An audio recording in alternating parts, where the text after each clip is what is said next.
Good morning everybody, welcome to Immortal Gaming. This is me again, Marvin, and we're now here for another video for Ragnarok Crush, the newest Ragnarok craze, the game we weren't expecting to be amazing, alluring, and at the same time bring so much enjoyment on our free time. So since many of you have requested for me to make a beginner's guide, here it is. This game may be very easy to play, but beware, there are different strategies to make the game easier. So I'm gonna give you a list of tips to understand the game, okay? But before we start, I would like to say thank you to Ragnarok Crush for sponsoring this video. Ragnarok Crush is now available for download. Just click the link on the pinned comment section. I've also put a link on the video description for you to be able to download the game. Okay, so let's first talk about the very first thing, okay? The hero, okay? Your main character. This is the character that you're going to protect in the main story and on the dungeons. So, of course, we have several jobs here. We have the swordsman, very tough, very tanky, good support skill also on your companion and your party. A mage, which deals high AoE damage. An archer, which has a very great range. A thief, which has faster attack rate. A merchant that is very versatile and has great buffs, okay? So, to discuss the basic stats, of course, we have here the strength, agility, vitality, intelligence, dexterity, and luck. So strength is gonna be increasing the damage of the physical characters, mainly the swordsman, the thief, and the merchant. So for the magic users, which is the mage, you have the int, okay, the intelligence. Agility is for faster attack, dexterity is for higher damage for the archer, and vitality is for you to get tankier. Okay, so now let's go to the skills. In terms of skills, there's many ways for you to be able to upgrade your skills. You need the runestone in order for you to upgrade your skill, and of course you need zenny and diamonds. Now, in order for you to be to level up the skills continuously, there is a certain upgrade of the tier of your skills so that you could have a higher effect on your gameplay battles. Alright? Let's now talk about the gears. So, we have here different rarities of gears, but of course, you need to prioritize on equipping a better gear for your character, and each of this equipment will be greatly increasing or improving your stats. And there is a costume part here. Believe me, the costume part is just so good, okay? You can see here different types of costume. Oh my goodness. I love it. I love it. All right. So now let's go to the next one, your companion, okay? So to look at your companion, this are your companions. You will be just clicking on this side button here. So you can get either a job class for your companion or a monster or an MVP. In terms of the MVPs, they are the most powerful and highest rarity in this game.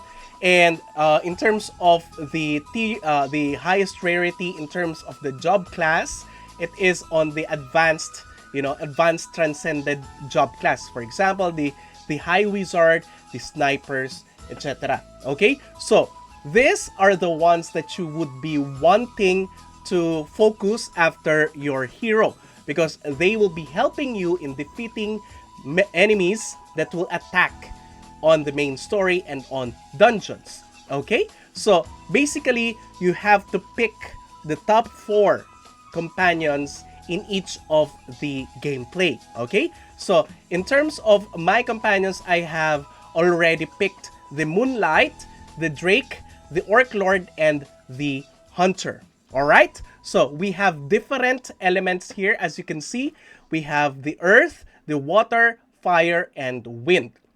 In terms of advantages, the wind beats the earth beats the fire, and the fire is advantageous to the water element. Okay, higher damage will be in effect when you're battling against an element that is weak against what you're using. All right, so be sure to equip or to bring out or to progress companions that are each of the same, each of the element, so that you will have flexibility in terms of damage and you will not get disadvantage when battling enemies on the much more powerful element than what you have right now. All right, so each of these companions have skills. Okay, this is what I like about this. They have skills, and the higher you upgrade the companion, the more skills you get to experience when battling opponents. Okay, so for example, for the Moonlight, the basic skill is the Firebolt, and even each of these skill has their own tier, and you can actually upgrade it as you progress throughout the game. Each of these companions have their own special skills. All right, so how do you use this? Let's now go back to the main screen and start our main story. So this is what I've told you guys, wherein you're gonna pick your companions on your battle. Okay, and here on the next chapter or on the next main story, you will be seeing the monsters that you're battling with, and then the clearance rewards. Okay, for example, you have already picked all of your companions. You just have to save the formation and then just deploy. That easy, but not that easy.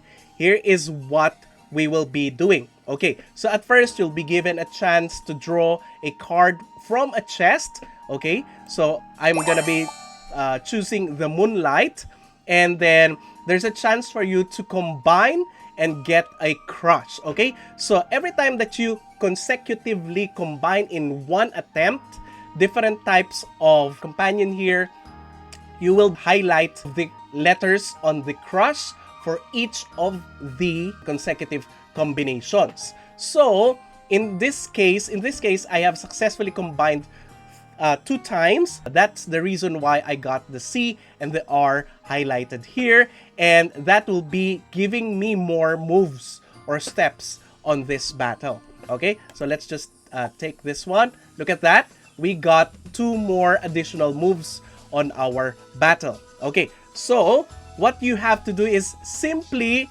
find a very good spot here for you to interchange and then combine the companion. So each of the combined companion will be leveled up to the next tier, and it will be, you know, having a stronger damage, a stronger skill. For example, the one that the game is suggesting me is for me to interchange this Moonlight to the Baby Orc Lord. Okay, so we'll be doing that, and then this is what will happen when you combine it. I'll be taking this coin first. There you go. So what I suggest for you to do is always prioritize leveling up or combining companions. So in terms of the same rarity, I would be highly prioritizing to randomly level up companions like this one. Okay, there you go. So one of the biggest tips that I could give you in terms of combination here is always set up or try to set up your items here or your companions in a team of 5. Okay, in a team of 5, because as compared with when you are combining a team of 3, you'll be upgrading only one. You will only be upgrading that specific companion 1 level. Okay, in order for you to combine it 2 times, this is the fastest way. Instead of combining 9 items, you just have to combine 5 companions, such as this one. All you have to do is set it up such as this one is this will not be combined, and this 2 will not be combined too. Now we will be combining both in a line of 5 so that we could get 2 tiers on the Drake. Watch this. There you go. Look at that. So instead of combining 9 companions, you just combined 5 companions, and it has upgraded twice. Isn't that great? Okay, so let's now talk about these potions. What are these potions? These potions will be helping you greatly on your game.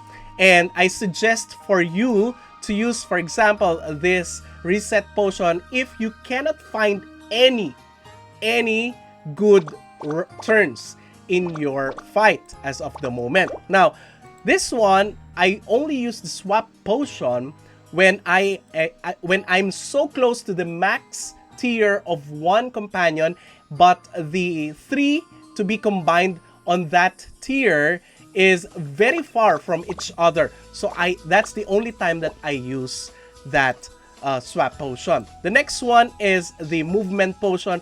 I use this in just, you know, certain cases wherein I just need a little bit more time or more moves in order to prepare for the next upcoming day battle.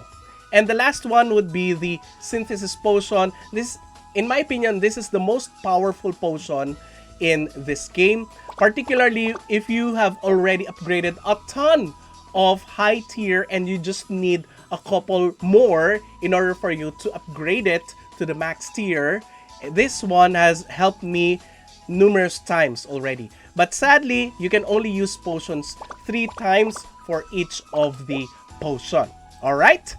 Let's go to this part. Okay, these are the sub-levels of the current story. Now, you have sometimes you get 10 days, sometimes there is 15 days. Now, every 5 days, you get a boss. So, we are now battling the first boss. I just paused it so that I would be demonstrating it in a better way. Okay? So, once the boss is already here and it has positioned itself near your stack or your companions, it will cast its ultimate skill. In order for you to prevent that, there is an ultimate skill also on your character that should only be used in every 5 days, okay? In every 5 levels. It's only gonna be used whenever there's an MVP boss, okay? Because the cooldown of the skill is quite long, so you would want to preserve your ultimate on that special case, okay? Because if you don't have your ultimate, in order for you to break the ultimate casting of the boss, your companions will get damaged and there is a higher chance for you to lose the battle, okay? For example, all right, this is the boss. There you go. So there is this one, okay? You have to use this, okay? There you go. In order for you to stop the boss from casting its ultimate skill, all right? Now, there are certain cases wherein you can't, progress further because it's gonna be harder once you have already reached a higher number of chapter. Now, if that's the case, there are other places for you to get your progress on, and that is on dungeons. We have a lot of dungeons here, a lot of enjoyable and a lot of great dungeons wherein you could gain a ton of items for you to improve your companion and for you to get more summons on the game. And it is this, okay? We have here the daily challenges, the elite challenge, the Baphomet challenge, which is really, really good, and on the endless tower, of course. That is always going to be a gameplay content that we are so excited to battle, okay? And that's it. I do hope that you have learned a ton of things in this beginner's video, and I do hope to see you in the game. Thank you everybody for watching. Again, thank you to Ragnarok Crush for sponsoring this game. Ragnarok Crush is now available for download. Just click the link on the pinned comment section or also on the video description to download the game and play the game with me. Alright, so that's it. Thank you everybody for watching. If you haven't subscribed to my channel, please do subscribe. If you haven't liked this video, please do leave a like. Share this to your friends and click that bell notification button so you get notified every time I upload a new video, start a new stream, or a new content. That's it. See you again in the next video. Bye-bye!